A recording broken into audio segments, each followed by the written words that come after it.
5 years, Westar Energy has increased their electric rates 12 times. Now they're trying to push for a 13th.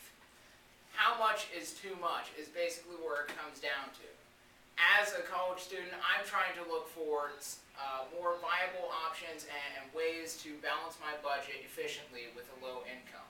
And most of the community is running into the same problem. So this evening I'm going to address to you the 3 issues which I'm going to be speaking on. What is really going on with these Westar Energy rate increases, why it's not a good idea, and thirdly, how we can prevent it from happening. So, to start off, the entire thing, if you look on the Westar Energy homepage on their rate increase, they will say that their entire thing will be approximately $42 million. Now, this $42 million has $10 million taken out from it to make it $31.7 million, or 1.7% increase. Now, why is $10 million taken out, you may ask? The reason why is because in 2007 there was an ice storm that had severe damages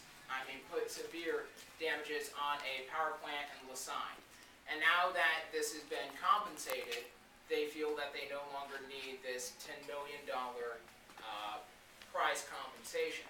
So that brings it down for us. But it's still a crazy high amount because none of us really understand or can grasp $31.7 billion. Now, to try and put this into more of a perspective and break it down into smaller numbers, this $31.7 million increase would increase the average resident's monthly payment by $7.50 to $15. Now that's quite a jump, and that's per month.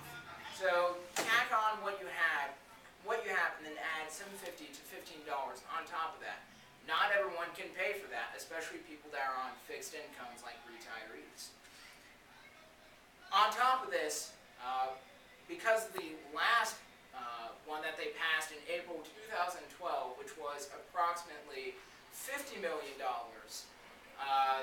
this will give shareholders 10% profit, which I believe isn't exactly right either. At least 10%? I mean, come on. So, now that we understand some of the figures on what's going on here, let's move on to, say, why this isn't a good idea. Obviously, not everyone can pay for it. We're on a fixed income, and according to a interview with KSN, not everyone is happy. One of their reports in an interview that went live, one of the small business owners was not pleased with this at all. He said all the small business owners should be angry. He is a coffee house owner. His name is Angelo Rodriguez. Now, Angelo is even more angry because the large corporation amount is going down. Now, this makes no sense because in this report they also said that 60 to 70% of the community's employment around Kansas comes from small businesses. So how exactly does this help our economy in any way, shape, or form to cut the rates by at least 10 to 15% for large businesses, while residents and small businesses are getting charged 5 to 10% more? This doesn't make any sense to anyone, which is why they've had several of these hearings in Topeka and teleconferences multiple times. Now, everyone thinks that the KCC is some big bad guy because they're allowing Westar to basically rape and pillage us with prices. This isn't exactly true.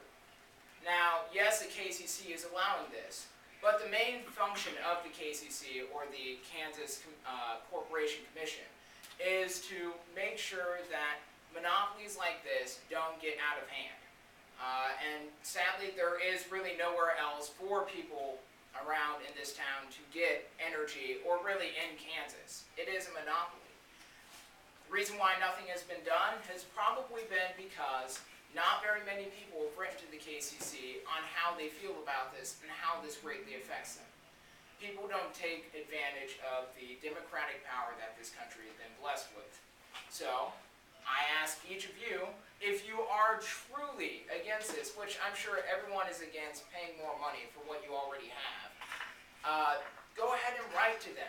Go ahead and send them an email or something and tell them that this is not a good idea and that this should stop now, because the more this increases, the worse it gets. So, I mean, now that we've covered that, we're basically down to where we end, and talk about how we've covered this is not a good option for us to go with. People can't continue to pay for these price hikes because our incomes do not match the amount of pay rate or price hikes that go on with everything else.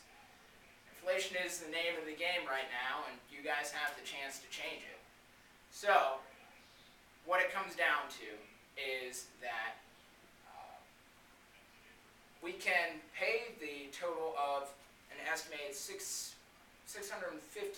million out of all of these payments over time. And so, okay, I'm getting confused looks. $615 million total that we will be paying because of all these price hikes, and at least more if we allow these to continue. Now, you may not be able to put food on your table, but hey, at least you can have that fancy front yard Christmas light display on. And that's what really matters.